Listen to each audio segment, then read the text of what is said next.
पौराणिक कथा के अनुसार एक बार भगवान शिव और माता पार्वती गंगा किनारे विचरण कर रहे थे।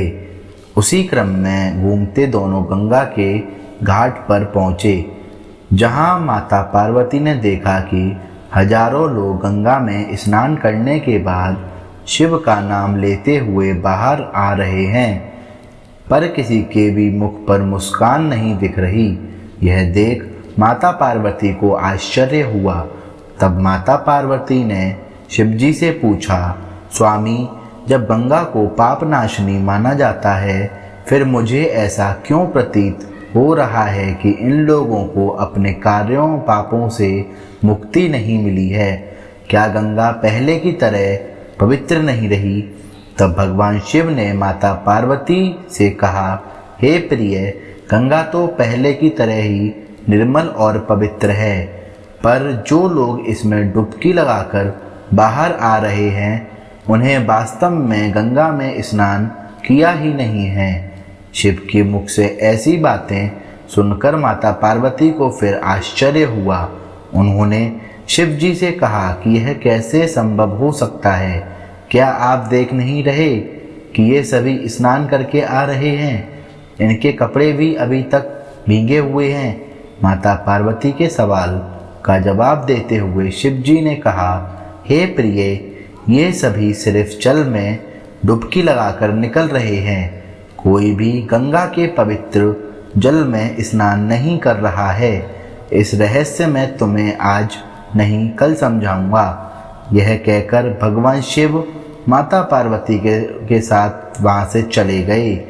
दूसरे दिन भाग्य से बरसात होने लगी। बारिश के कारण चारों ओर कीचड़ ही कीचड़ हो गया। सभी रास्ते कीचड़ से भर गए। तब भगवान शिव ने एक लाचार वृद्ध का वेश धारण कर लिया। उसके बाद एक लाचार बुजुर्ग की तरह एक गड्ढे में जाकर सो गए और गड्ढे से निकलने की असफल कोशिश करने लगे। साथ ही ऊपर खड़ी माता पार्वती से कहा कि तुम आवाज़ लगाओ कि मेरे वृद्ध एवं असहाय पति अचानक गड्ढे में गिर गए हैं। कोई पुण्य आत्मा रहम करो और गड्ढे से निकालकर मेरे पति के प्राण बचाओ।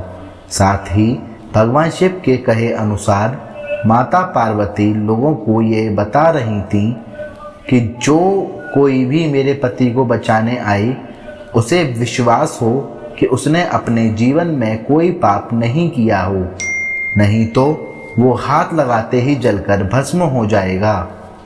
कुछ देर बाद लोग गंगा से स्नान कर उस रास्ते से निकलने लगे।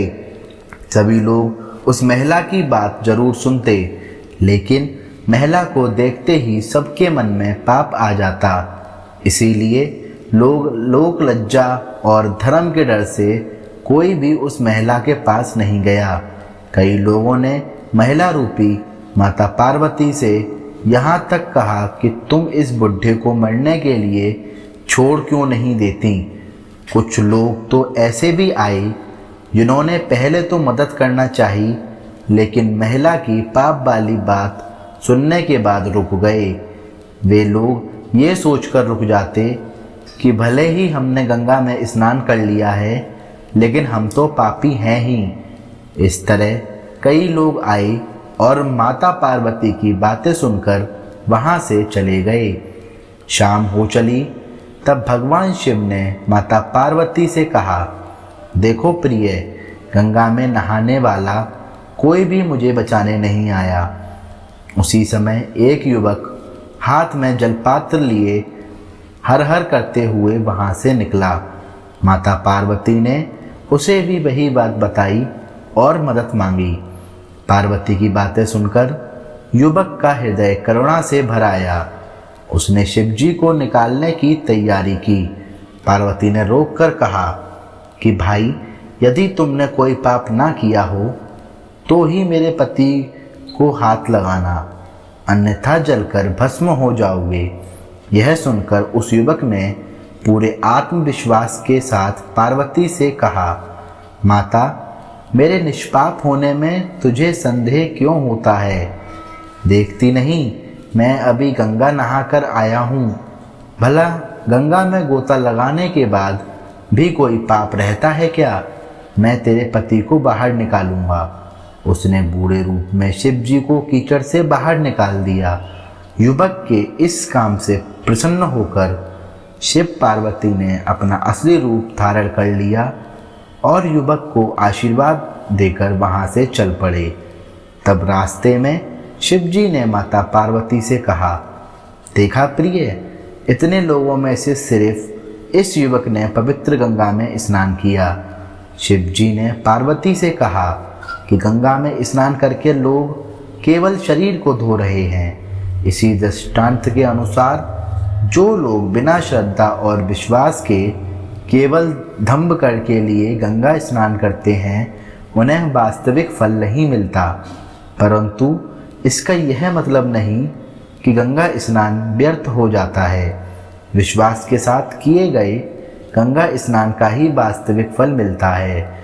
जिन लोगों के मन में यह विश्वास ही नहीं है कि गंगा में नहाने से उनके मन के पाप कम हो जाएंगे या धुल जाएंगे, इस वजह से उन लोगों का गंगा में स्नान करने का कोई औचित्य नहीं होता है।